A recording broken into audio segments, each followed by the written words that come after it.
Neutral ہیں, غیر جانبدار ہیں, اور اس وقت اگر جو ایک کردار ادا کرنا چاہیے ہماری ملک کی اسٹیبلشمنٹ کو یا اداروں کو, آپ کی نظر میں وہ کیا کردار ہونا چاہیے؟ دیکھیے, پی ڈی ایم اور P T I, Peoples Party یہ ٹرائیکا ہے. یہ تو نہیں چاہتے ہیں کہ ادارے کبھی نیوٹرل ہو.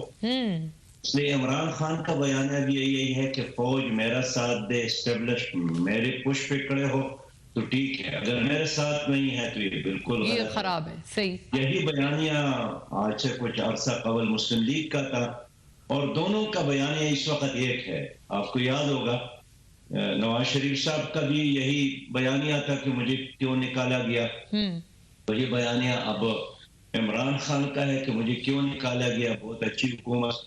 حالانکہ بالکل صحیح بات ہے. یاد دلانا چاہتا ہوں کہ پی ڈی ایم اور پی ٹی آئی کی حکومت میں کسی ایک چیز میں بھی کوئی فرق نہیں ہے, لیکن اس میں بھی دونوں بالکل ایک ہی طرح کے ہیں کہ پی ڈی ایم کے لانے میں بھی اسٹیبلشمنٹ کا ہاتھ ہے, پی ٹی آئی کے لانے میں بھی 100% اسٹیبلشمنٹ کا ہاتھ ہے. اور میں یقین کے ساتھ کہہ سکتا ہوں کہ اگر اسٹیبلشمنٹ کا سپورٹ ان لوگوں کو نہ ہو, یہ ایک ہفتہ بھی سیاست نہیں کر سکتے. یہ تو نہیں کہ پیڑر کی بنیاد پر چلتے ہیں اور پلتے ہیں اور بڑھتے ہیں اور بلکہ مارتے ہیں.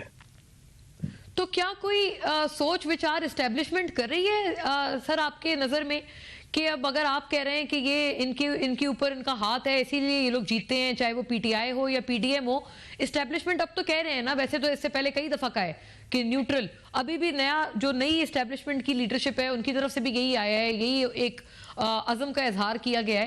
آپ ان پہ اعتبار کرتے ہیں؟ اب دیکھیں, نئے آرمی چیف نے اور اسٹیبلشمنٹ نے جس طرح اعلان کیا کہ ہم نیوٹرل رہیں گے, لیکن ظاہر ہے پی ڈی ایم اور پی ٹی آئی دونوں ان کے اس اعلان سے خوش تو نہیں ہوں گے. اس لیے کہ اگر انہوں نے ہاتھ کھینچ لیا, دست شفقت اٹھایا, صحیح, ایک دن کی سیاست نہیں کر سکتے ہیں. ان کا تو سارا کام انہی کی وجہ سے ہے. یہی وجہ ہے کہ کل باجوہ صاحب نے جب عمران کا ساتھ دیا تو حکومت میں آئے, ان کو چوک اور چوراہوں سے اٹھا کر وزیر اعظم ہاؤس تک پہنچایا. پھر جب اس نے ہاتھ کھینچ لیا تو وہی ان کی آخری رات ہو گئی, اور ان کے ہم نے بھی چھوڑا, بلوچستان کے لوگوں نے بھی ان کو چھوڑا. اور اب نواز شریف صاحب, شہباز شریف سے بھی اگر ان نے دست شفقت ایک لمحے کے لیے اٹھایا تو آپ دیکھیں گے کہ یہ ایک دن بھی نہیں گزار سکتے. لیکن ہمارا مشورہ یہی ہے کہ اس ملک میں یہاں آئین کی حکمرانی ہو, قاعدے اور ضابطے کی حکمرانی ہو. کم از کم 3 ادارے ایسے ہیں جس کو 100% نیوٹرل غیر جانبدار ہونا چاہیے. اس میں ایک عدالت عظمیٰ ہے, سپریم کورٹ, الیکشن کمیشن ہے اور اسٹیبلشمنٹ ہے. اگر یہ 3 ادارے نیوٹرل ہو جاتے ہیں, ملک بھی مضبوط ہوگا, سیاست آگے بڑھے گی, جمہوریت مضبوط ہوگی, اور جو بھی حکومت بنے گی وہ ریئل ہوگی. صحیح. اور امیر صاحب, آپ نے بڑی ایک دلچسپ بات اور بہت ایک اہم جانب آپ نے ہم تمام کی توجہ مرکوز کروائی ہے, وہ ہے ملک میں دوبارہ سے نظر آتی ہوئی یا اٹھتی ہوئی دہشت گردی کی لہر, اور بالخصوص خیبر پختونخوا میں جو یہ پے در پے ہم اس طرح کے واقعات میں اضافہ دیکھ رہے ہیں. اس کے بارے میں آپ کیا کہیں گے؟ کیونکہ افغانستان میں تو جب سے یہ ٹرانزیشن ہوا ہے, وہاں پر جو امریکی حکومت کو پھر گھر بھیجا ہے, طالبان کی اب حکومت ہے, اس کے بعد سے تو بڑی خیر کی توقع رکھی تھی. آپ کی نظر سے مطلب کیا چیز ہے جو کہ غلط کی گئی جس کی وجہ سے اب یہ دوبارہ سے پاکستان کے اوپر یہ دہشت گردی کے جو بادل ہیں وہ پھر سے منڈلا رہے ہیں؟ غلطی کس سے ہوئی ہے؟ پی ٹی آئی سے ہوئی ہے یا موجودہ گورنمنٹ سے ہوئی ہے؟ کیونکہ کہنے کو تو یہ دونوں کہتے ہیں کہ ہم دونوں بڑی اچھی طرح انگیج کر رہے ہیں طالبان کے ساتھ, پھر کیا پرابلم ہے؟ دیکھیے, اس وقت تو آپ کا ملک لاوارث ہے. اب خیبر پختونخوا میں گزشتہ کچھ ہی عرصے میں تقریباً 300 سے زیادہ دہشت گردی کے واقعات ہو گئے ہیں. خود سرکار کے اپنے فگرز ہیں, لیکن جہاں بھی کوئی واقعہ ہوتا ہے لوگ مرتے ہیں, سویلین لوگ اس میں شہید ہو جاتے ہیں, ہمارے فوجی اور ہماری پولیس اور ہمارے سرکار کے لوگ اس میں شہید ہو جاتے ہیں. بالکل. لیکن مرکزی حکومت ساری ذمہ داری ڈالتی ہے صوبائی حکومت پر, اور صوبائی حکومت ذمہ داری ڈالتی ہے اداروں پر یا مرکزی حکومت پر. کوئی لینے کے لیے تیار نہیں ہے, اور ہر واقعہ کو جس میں انسان کا خون بہ جاتا ہے، بستیاں تباہ ہو جاتی ہیں، لاشیں گر جاتی ہیں، بچے یتیم ہو جاتے ہیں، مائیں بہنیں اور بیٹیاں بیوہ بن جاتی ہیں، معیشت تباہ ہو جاتی ہے. لیکن ہماری پی ڈی ایم اور پی ٹی آئی یہ دونوں حکومتیں اس کو ایک دوسرے کے خلاف استعمال اور بلیک میل کے لیے استعمال کرتی ہے. وہ مسئلہ اگر ایک طرف افغانستان کی طرف سے دہشت گردی کا یہ بھی ایک بہت بڑا المیہ ہے، لیکن دوسرے طرف ان لوگوں کا المیہ کہ یہ تو حالات کا تقاضا ہے کہ مرکزی حکومت اور صوبائی حکومت مل کر اپنے لوگوں کی حفاظت کرتے، چوکیوں کی حفاظت کرتے، بارڈر کی حفاظت کرتے، چوکوں چوراہوں کی حفاظت کرتے، لیکن یہ اتنے سنگ دل لوگ ہیں کہ اس لمحے کو بھی اپنی سیاست کے لیے استعمال کرتا ہے بجائے اس کے کہ ملک اور قوم اور دھرتی کو بچائے. نہیں امیر صاحب، آپ نے اندرونی بات تو ان کی آپس میں جو یہ رنجش ہے، چپکلش ہے، یہ تو آپ نے بخوبی فرمائی، لیکن باہر سے یعنی افغانستان کے فیکٹر کو آپ کیسا دیکھتے ہیں؟ کیونکہ وہاں پر جب سے یہ طالبان کی حکومت آئی تھی، کیا آپ نے توقع کی تھی کہ کچھ حالات پاکستان کے لیے بالخصوص دہشت گردی کے واقعات میں کمی واقع ہوگی؟ آپ کی طرف سے کیا توقع تھی؟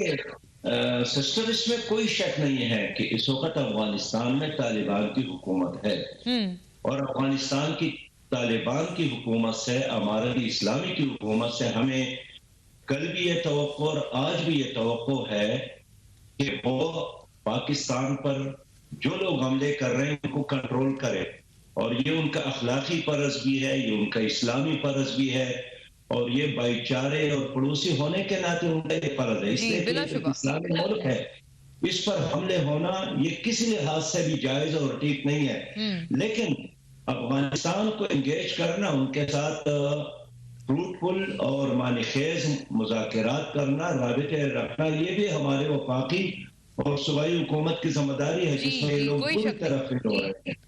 ناظرین، اس کے اوپر مزید بات لیکن بریک کے بعد ہمارے ساتھ رہیے گا.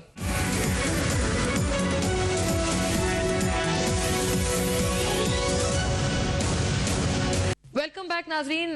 سراج الحق صاحب، آپ ہمارے ساتھ جو بھی اس سے پہلے آپ نے بات بریک سے قبل فرمائی اسی میں ایک اگر اضافہ کریں. پی ٹی آئی والے تو کہتے ہیں ہم سے تو بڑی قربت بھی رہی ہے طالبان کی، اور وفاقی حکومت وہ بھی کہتے ہیں کہ دیکھیں مذاکرات تو البتہ یہ کہ جب پی ٹی آئی نے شروع کیے تھے اس کے اوپر آپ کو یاد ہوگا کہ پی ڈی ایم بطور اپوزیشن بہت تنقید کرتے تھے، بالخصوص پیپلز پارٹی اور اے این پی کی طرف سے تو بے پناہ تنقید ہوتی تھی. اس کے باوجود بھی اب جب ان کی گورنمنٹ آ گئی ہے یہ بھی انہی مذاکرات کو آگے بڑھا رہے ہیں. تو دونوں کے مذاکرات میں کوئی دم خم نہیں تھا غالباً، اسی وجہ سے کہ اس طرح کے واقعات میں کوئی کمی نہیں آ کے دے رہی ہے اس کے باوجود. دیکھیے بہن، میں یہ قوم کو بتانا چاہتا ہوں کہ آج اگر خیبر پختونخوا جل رہا ہے اور آج اگر بلوچستان ایک آتش فشاں بن گیا ہے، اس لیے کہ مرکزی اور صوبائی حکومت کا ایجنڈا امن نہیں ہے، لوگوں کو خوشحال اور محفوظ بنانا نہیں ہے. جب یہ لوگ آپس میں لڑ رہے ہیں، ادارے آپس میں لڑ رہے ہیں، سیکیورٹی پر فوکس نہیں ہے، تو ہر انسان جو باہر سے پاکستان کا دشمن ہے، مخالف ہے، اس کو ایک موقع مل رہا ہے یہاں کارروائی کرنے کا، دہشت گردی کرنے کا. اس لیے کہ مرکزی اور صوبائی حکومت جن کا کام قوم کو محفوظ اور پاکستان کو محفوظ بنانا تھا، وہ ایک دوسرے کو فتح کرنے اور اپنے عوام کو فتح کرنے میں لگے ہیں. جی درست. اچھا، ایک اور بات ہے، بحیثیت ایک اسلامی قوت اور سیاسی قوت کے سربراہ میں آپ سے اگر یہ بات عرض کروں، بڑی ایک ڈسٹربنگ صورتحال ہے ملک میں ایک اعتبار سے، اور وہ ہے کہ یہ اخلاق سے گری ہوئی آڈیو لیکس کا آنا، عمران خان صاحب کی، پھر اب ویڈیو لیکس اور اس طرح کی باتیں. پھر یہ بھی ہم دیکھتے ہیں کہ ان کی پارٹی سے جو لوگ ہیں، جو لیڈران ہیں جن کو جیلیں کاٹنی پڑی ہیں، وہ بھی اسی قسم کے الزامات لگاتے ہیں. آپ نے سینیٹر اعظم سواتی کے سنگین ترین الزامات سنے کہ انہوں نے جو الزامات لگائے کہ ان کے ساتھ کیا کیا گیا جب وہ قید و بند میں تھے، اور ان کی فیملی کو ان کی ویڈیو، اور یہ تمام بڑی ایک نازیبا اور غیر اخلاقی قسم کی چیزیں جو یہ رجحانات ہیں. پھر شہباز گل صاحب نے بھی کہا کہ ان پہ تو جنسی تشدد تک ہوا. یہ تمام چیزیں مطلب ہمارے لیے بحیثیت ایک اسلامی ملک یہ بہت بڑا لمحہ فکریہ ہے. آپ ان تمام معاملات کو کیسے دیکھتے ہیں؟ ان میں یہ کیوں پے در پے ہم ایسی باتیں سن رہے ہیں آج کل؟ دیکھیے، ان کی ساری سیاست جھوٹ کی بنیاد پر ہے. پی ٹی آئی کی ان دونوں کی، پی ڈی ایم اور پی ٹی آئی کی، دونوں کی. آپ کو یاد ہوگا نا کہ جب عمران خان صاحب کی حکومت تھی تو تو شہریار افریدی فلور پر کھڑے ہو کر درود اور سلام کے بعد یہ فرماتے تھے کہ جان اللہ کو دینی ہے، اور پھر یہ کہتے تھے کہ ہمارے ساتھ تمام ثبوت موجود ہے کہ رانا صدر اللہ نے 15 کلو منشیات ان کے گاڑی سے برآمد ہو گئی ہے۔ جی اب عرصہ گزر گیا، تمام اداروں نے کام کیا، وہ سارا کیس جھوٹ نکلا۔ تو صحیح بات یہ ہے کہ اس وقت بھی ہم سمجھ رہے تھے کہ یہ جھوٹ بول رہے ہیں، لیکن وہ یہی کہتے تھے کہ ہم نے تو جان اللہ کو دینی ہے، اور درود و سلام کا سہارا بھی لے رہے تھے۔ اور آج بھی وہی طریقہ جاری ہے۔ آج سواتی صاحب جس کو ہم دیکھ رہے ہیں وہی کچھ ہو رہا ہے، تو کل رانا ثنا کے ساتھ ہو رہا تھا، آج اعظم سواتی کے ساتھ ہو رہا ہے، اور جب تک پی ڈی ایم اور پی ڈی آئی کا نظام ہوگا یہی ہوگا۔ جہاں تک آپ کی بات یہ جو گالی گلوچ پریانی پہاشی اور ویڈیوز آ رہے ہیں، میں سمجھتا ہوں ایک اسلامی ملک کے لیے، اور پھر اسلامی ملک میں مسلمان لیڈروں کے لیے یہ باعث شرم ہے، انتہائی افسوسناک ہے۔ پوری قوم اس پر شرمندہ ہے کہ ہمارے لیڈر کیا کر رہے ہیں، اور یہ بیانیہ کہ بھئی ہمارے انفرادی معاملات میں قوم کو جھانکنے کا یا میڈیا کو دیکھنے کا کوئی حق نہیں ہے۔ کیا آپ مغرب میں ایسے دیکھتے ہیں؟ مغرب میں تو رات کے اندھیروں میں بھی اور دن کے روشنی میں ایک عام آدمی کو یہ سیکورٹی حاصل ہے کہ اس کے انفرادی معاملات کو خفیہ رکھا جائے، لیکن جو قوم کا لیڈر ہوتا ہے، بڑا ہوتا ہے، وہ قوم کے سامنے بالکل جوابدہ ہوتا ہے اپنے ہر کوئی عمل شک کے نہیں۔ لیے۔ بلکہ امیر صاحب آپ مجھ سے بہتر جانتے ہیں کہ مغرب میں تو جو لیڈران ہیں ان کے اوپر تو اس طرح کے جو اخلاقی یا غیر اخلاقی چیزیں ہیں ان کے اوپر باقاعدہ کاروائی ہوئی ہے، باقاعدہ ڈسکوالیفیکیشن ہوئی ہے، بہت کچھ ہوا ہے۔ تو وہاں پر تو جو موریلٹی ہے یا اخلاقیات ہے وہ بہت بڑے پیمانے پہ رکھی جاتی ہے لیڈرز کی۔ صحیح بات یہ ہے کہ ان لوگوں نے اخلاقیات کا جنازہ نکالا ہے۔ آپ قومی اسمبلی کی کارروائی کو دیکھیں، آپ سینٹ کی کارروائی کو دیکھیں، وہاں گالیوں کے علاوہ کوئی چیز نہیں ہوتی ہے۔ ایک ایک میل لمبا جھوٹ یہ لوگ بولتے ہیں، اور اسی کی بنیاد پر ان کی سیاست جاری ہے۔ میں اس لیے قوم سے اپیل کرنا چاہتا ہوں کہ نہ نیب، نہ کوئی عدالت عظمیٰ، نہ کوئی اور ادارہ اب اس کے قابل ہے کہ ان لوگوں کا احتساب کرے۔ ان لوگوں کا احتساب صرف اور صرف اب عوام خود ہی کر سکتی ہے، قوم ہی کر سکتی ہے، وہ اپنے ووٹ کے ذریعے اور اپنے سپورٹ ان سے واپس لینے کے ذریعے۔ یہ آپ نے بڑی بات کی ہے کہ اب عوام کا رجحان تو خیر اب وہ الیکشن کا وقت ہمیں بتائے گا، لیکن کیا آپ کو بھی لگتا ہے امیر صاحب کہ اس وقت جلد الیکشنز کے علاوہ اور کوئی چارہ نہیں ہے، کوئی راستہ نہیں ہے؟ آپ مطلب جماعت اسلامی کی اس وقت کیا سوچ ہے کہ الیکشنز کب ہونے چاہیے؟ وقت پر ہونے چاہیے 2023 کے اکتوبر میں؟ بہن یہ لوگ تو ناکام ہو گئے، یہ تو ایکسپوز ہو گئے۔ پی ڈی ایم اور پی ٹی آئی نے قوم کو تباہ کیا معاشی لحاظ سے۔ اب دیکھیے آج بھی آپ لاہور میں شاید نہیں ہے 135 روپے فی کلو ہے آٹا، جی درست، اور قیمتوں میں بے انتہا اضافہ ہوا ہے۔ پاکستان بھر میں یہی حال ہے سر۔ اضافہ ہوا، گیس ختم ہو رہا ہے، صرف 24% گیس باقی ہے، باقی ختم ہے۔ ترسیلاتی جو زر کی ترسیلات ہے وہ 14% اس میں کمی آئی ہے۔ حکومت بے بس ہے۔ اسحاق ڈار روز قوم کو یہ خوشخبری دے رہی ہے کہ جناب ڈیفالٹ نہیں ہو رہے ہیں، لیکن یہ میں گواہی دیتا ہوں کہ جب عمران خان حکومت میں تھے یہی مسلم لیگ والے دعائیں مانگتے تھے کہ معیشت جتنا جلد تباہ ہو جائے، ناکام ہو جائے، ڈیفالٹ ہو جائے ملک، تاکہ حکومت بدنام ہو جائے۔ اور آج پی ٹی آئی والے یہی دعا مانگ رہے ہیں کب جلدی پاکستان ڈیفالٹ ہو جائے تاکہ ہم دنیا کو بتا سکے، قوم کو بتا سکے کہ نہیں چلا سکتے ہیں۔ لیکن یہ دونوں ناکام ہو گئے۔ اب دیکھیں پی ٹی آئی کے زمانے میں بھی کچھ ہی عرصے میں 4 وزراء خزانہ تبدیل ہو گیا، حالانکہ یہ کہتے تھے کہ ہمارے ساتھ 200 معاشی ماہرین ہیں، 6 فائنانس سیکرٹریز تبدیل ہو گئے، جبکہ کہتے تھے کہ ہمارے ساتھ زبردست ٹیم موجود ہے۔ اور اس حکومت کے آنے کے بعد بھی اس لیے وہی پرانا سٹیٹس کو ہے، نیا چوکیدار آیا ہے۔ تو میں 10 اپریل کے کارروائی کو بھی اس تناظر میں دیکھتا ہوں کہ حکومت بدلی ہے، چوکیدار بدلا ہے، نظام وہی پرانا ہے، اور یہ نظام جب تک موجود ہے پاکستان ترقی نہیں کر سکتا۔ ان لوگوں کے موجودگی میں ہمیں کسی اور دشمن کی ضرورت بھی اللہ نہیں معاف کرے۔ ہے، اس لیے کہ انہوں نے معیشت کا بیڑا بھی غرق کر دیا اور کوئی حل بھی ان کے ساتھ نہیں ہے۔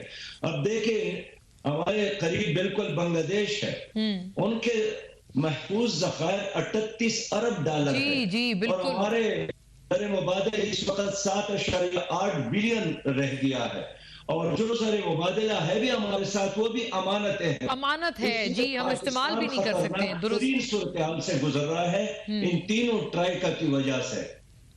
اچھا یہ بات آپ نے برملا فرمائی کہ اس وقت یہ تمام جو جماعتیں ہیں نا، یہ پاکستان کی کوئی خیر خواہ نہیں ہے، ان کے ہوتے ہوئے پاکستان کو دشمنوں کی بھی ضرورت نہیں ہے۔ کیا احتساب کا عمل اب اس میں ضروری ہے کہ ان تمام کا، تینوں کا احتساب ہو؟ لیکن ابھی تو اب ہم جو حالات دیکھ رہے ہیں کہ یہ دونوں بس ایک دوسرے کے متبادل ہیں نا، کہ یا تو P D M Peoples Party کی حکومت آئے گی، یا پی ٹی آئی اور ان کے اتحادی تو اب خیر صرف قاف لیگ ہی ہیں، وہ بھی آدھی جماعت ادھر ہے آدھی ادھر ہے، تو یہ کہ یا یہ ہیں یا وہ لوگ ہیں۔ اس عمل میں یا اس احتساب میں، اس چینج میں، تبدیلی میں، یہ تو بڑے ایک عرصے دراز لگے گا سر، ایسے ہی آپ اس کو ریڈ کرتے ہیں؟ کیونکہ ابھی فوری طور پر تو ان قریب ایسا معلوم نہیں ہوتا کہ ان دونوں کے علاوہ کوئی اور چوائس ہو، یا آپ کوئی اس میں بھی دیکھتے ہیں کہ ان دونوں کے علاوہ عوام میں اتنی اب ایک اویئرنس ہے کہ وہ چاہتے ہیں کہ نہیں اب ان دونوں سے ہم تنگ ہیں، اب کوئی اور اب آئے؟ دیکھیے سسٹر، اس وقت یہ لوگ جو ہے یہ سیاسی دہشت گرد ہے، انہوں نے 22 کروڑ عوام کو یرغمال بنایا ہے، انہوں نے عدالتوں کو بھی یرغمال بنایا ہے، انہوں نے نیب کو بھی یرغمال بنایا ہے، انہوں نے من پسند قوانین پاس کروائے ہیں تاکہ نیب کسی سے پوچھے نا۔ اب 50 کروڑ تک اگر کسی نے غبن اور کرپشن بھی کی ہے تو نیب تو ان سے نہیں پوچھ سکتا ہے۔ بالکل ایسے ہی ہے، نئی ترمیم کے اب بعد ہمارے ادارے سارے تباہ ہو گئے، کون ذمہ دار ہے؟ پی ٹی سی ایل تباہ ہو گیا، اسٹیل مل تباہ ہو گیا، ریلوے تباہ ہو گیا، پی اے اے تباہ ہو گیا۔ ایک غریب آدمی ایک رکشہ چلاتا ہے اور اسے ایک رکشے کی برکت سے وہ اپنا گھر چلاتا ہے، بچوں کو پڑھاتا ہے، گھر کا کرایہ دیتا ہے، بجلی کا بل ادا کرتا ہے، پانی اور گیس کا بل ادا کرتا ہے۔ لیکن انہوں نے پورا ریلوے کو تباہ کیا، انہوں نے پی آئی اے کو تباہ کیا۔ کون ذمہ دار ہے؟ P T I, P D M اور پی ٹی آئی ذمہ دار ہے۔ یہ ایک ہی کلچر کے لوگ ہیں، ایک ہی کردار کے لوگ ہیں۔ یہ لوگ، ان کا اتفاق ہے اس ملک میں سودی نظام پر کہ سودی نظام کا خاتمہ نہ ہو۔ انہوں نے آپ کے ملک کو آئی ایم ایف اور ورلڈ بینک کا غلام بنایا، سب ان سے ڈکٹیشن لیتے ہیں۔ آپ کو یاد ہے کہ ایک ہی دن میں چند گھنٹوں میں 3 گھنٹوں میں 36 قوانین پاس کروائے گئے، اس لیے کہ آئی ایم ایف کا حکم تھا۔ جی درست، یہ عمران خان صاحب کے دور حکومت کی بات ہے۔ کچھ نہیں کیا انہوں نے، کشمیر کو افغانستان ہندوستان کے حوالے کیا۔ ہر چیز میں یہ ایک ہے، ان کا اختلاف صرف ایک چیز پر ہے کہ حکومت میری ہو۔ اب سسٹر، عوام جو ہے نا، عوام کی مثال بالکل تربوز کی طرح ہے۔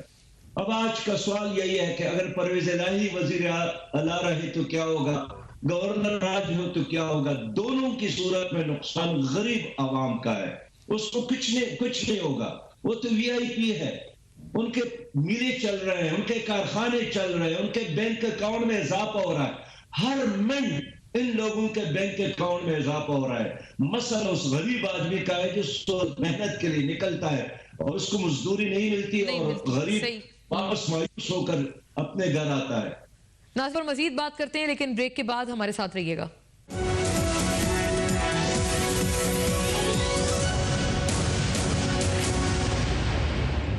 ویلکم بیک ناظرین۔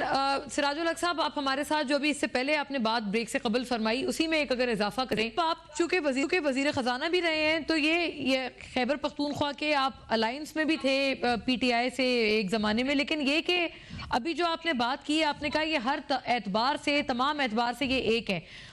اسحاق ڈار صاحب وزیر خزانہ کا ابھی کچھ دیر پہلے ہمیں یاد ہے، آپ نے بھی دیکھا ہوگا، وہ کہتے ہیں کہ وہ سودی نظام سے جان چھڑانے کے لیے بالکل ایک فول پروف فارمولا بنا چکے ہیں۔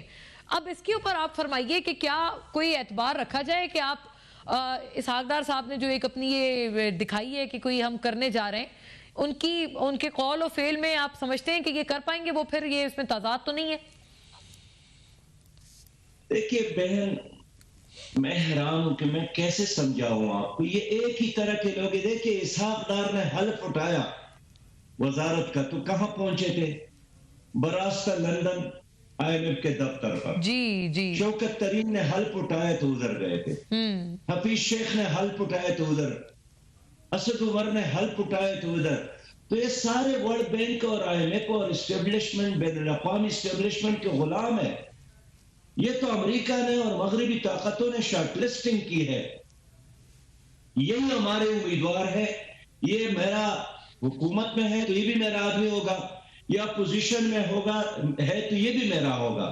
اپوزیشن والے بھی ان کے مٹی کے لوگ ہیں اور حکومت والے بھی ان کے اپنے لوگ ہیں. امیر صاحب وہ ان سے ہم یہ بات کرتے ہیں نا سر, میں آپ سے عرض کروں, وہ یہ کہتے ہیں ہمارے پاس چارہ ہی کوئی نہیں ہے, ہمیں ہر دفعہ IMF کے پاس نہ چاہتے ہوئے بھی جانا پڑتا ہے. آپ کو یاد ہوگا عمران خان صاحب سے جب یہ سوال یہ تنقید ان پہ کی جاتی تھی جب وہ وزیر اعظم تھے, وہ کہتے تھے بھائی میں تو وزیر اعظم بننے سے پہلے یہ کہتا تھا کہ میرے لیے تو خودکشی کرنا بہتر ہے IMF کے پاس جانے کے بنسبت, لیکن اب وہ کہتے ہیں کہ اب چارہ ہی کوئی نہیں ہے. تو یہ جو ایک بے بسی ہے, معاشی بے بسی, اس میں بھی تو کچھ صداقت ہے کہ IMF کے علاوہ اب ہمارا گزر بسر ہی نہیں ہے. بہن میں بالکل یہی بات کرنا چاہتا ہوں کہ جب یہ لوگ کہتے ہیں کہ ہم بے بس ہیں, کچھ نہیں کر سکتے, قرض کے علاوہ ہمارے ساتھ کوئی ویژن نہیں ہے, جی بالکل یہی کہتے ہیں.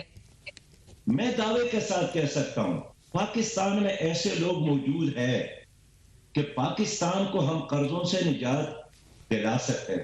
خیبر پختونخوا کا میں منسٹر تھا, جی درست, میں نے اپنے صوبے کو قرض فری صوبہ بنایا تھا. آج وہی خیبر پختونخوا جس پر 900 ارب کا قرضہ ہے.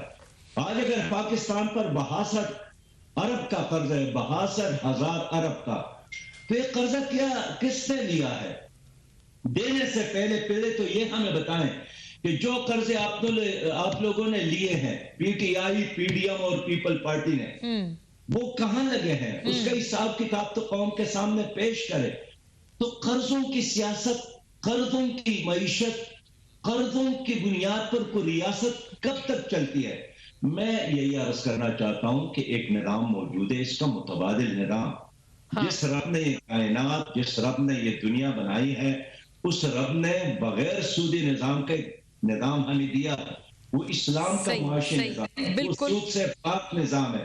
اب کیوں سود سے پاک نظام کی طرف نہیں آتے؟ لیکن یہ اسلام کی طرف, دین کے طرف چلنے میں اس لیے دقت محسوس کرتے ہیں کہ ان کے آقا اس کی اجازت نہیں. اچھا میں امیر صاحب ایک آپ سے یہ عرض ہے, یہ بڑی ضروری بات ہے, آپ کے جواب سے یہ میرے ذہن میں بات آئی ہے کہ ان کے ساتھ بھی تو ہے نا یہ اسلامی جماعت کے, آپ تمام نے مل کے MMA بھی بنائی تھی اور آپ متبادل کی بات کر رہے ہیں, تو یہ کہ مولانا فضل الرحمان صاحب تو ہے نا ان کے ساتھ, کیا وہ آپ کو نہیں لگتا کہ ان کی کوئی کورس کریکشن یا ان کی کوئی سمت کی درستگی کرتے ہیں؟ وہ ہر دفعہ اقتدار کا بھی حصہ ہوتے ہیں, ابھی بھی ہیں, پہلے بھی رہے ہیں, صرف یہ غالباً یہ عمران خان کے دور کا حصہ نہیں تھے, لیکن کیا ان کی طرف سے کوئی ایک ان کو نہیں بتایا جاتا کہ کس طرح سے معاملے کو سیدھا کریں, اور ایٹ لیسٹ یہ کہ مذہبی جو پرنسپلز ہیں ان کے اوپر گامزن ہو یہ لوگ؟ دیکھیے بہن, میں اس نظام کے مقابلے میں ایک متبادل نظام کی بات کرتا ہوں, ایک متبادل معاشی نظام کی بات کرتا ہوں. آپ مولانا فضل الرحمان صاحب کی بات کرتے ہیں. مولانا فضل الرحمان صاحب کے ساتھ کوئی حل ہوتا تو اس وقت وہ PDM کا سربراہ ہے, جی درست ہے. یہ ان کا ویژن تھا کہ جتنا ہم حکومت پر قبضہ کر رہے اتنا ہی ہمارے لیے بہتر ہے. کسی کا اتنا فائدہ ہوا کہ کسی کا بیٹا وزیر ہوا, کسی کا چھوٹا بھائی وزیر ہوا, کسی کے کیسے ختم ہو گئے اور کسی کے معاملات کلیئر ہو گئے, لیکن قوم کا بیڑا تو غرق ہو گیا. اس حکومت میں بھی اور گزشتہ حکومت میں بھی. میں سمجھانا یہ چاہتا ہوں کہ ہمارے ساتھ ایک متبادل معاشی نظام موجود ہے. میں نے دیکھا ہے خیبر پختونخوا میں ہم نے پایا تھا کہ اگر ہم سود بغیر اپنے معاشی معاملات کو چلائیں, اس وقت 30 لاکھ لوگ آپ کو انکم ٹیکس دیتے ہیں.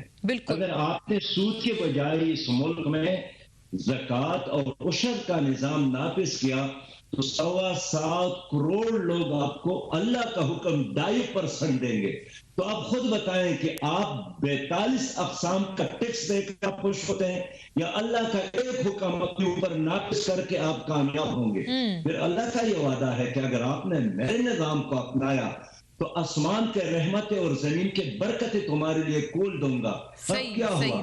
کبھی زلزلے آتے ہیں, کبھی سونامی کو آپ دیکھ رہے ہیں, کبھی آپ سیلاب کو دیکھ رہے ہیں, کبھی کرونا وائرس کو دیکھ رہے ہیں, کبھی ڈینگی وائرس کو دیکھ رہے ہیں.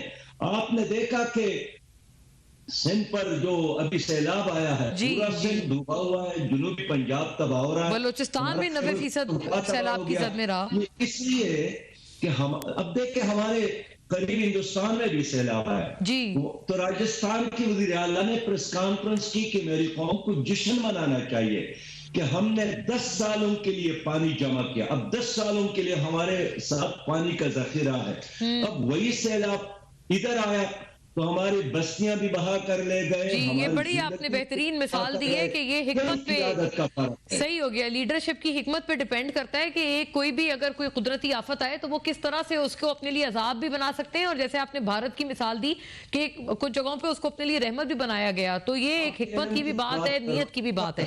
صحیح۔ اس وقت ہم نے فیصلہ کیا ہے کہ ہم انشاءاللہ تعالی 10 لاکھ ایسے رضاکار تیار کریں گے جو ہر وقت انشاءاللہ اویلیبل ہوں گے تاکہ آئندہ کے لیے اللہ نہ کرے کوئی مصیبت آ جائے، زلزلہ ہو، طوفان ہو، سیلاب ہو، تو بین الاقوامی NGOs اور اداروں کے انتظار کے بجائے ہم انشاءاللہ اپنی قوم کو خود ہی سنبھالیں گے۔ خود سنبھالیں، بالکل، بہت خوب، بہت شکریہ آپ کے وقت کے لیے۔ جماعت اسلامی جناب سراج الحق صاحب ناظرین اس خصوصی نشست میں ہمارے ساتھ تھے اور بڑی معنی خیز باتیں ہم نے تمام اعتبار سے کی ہیں۔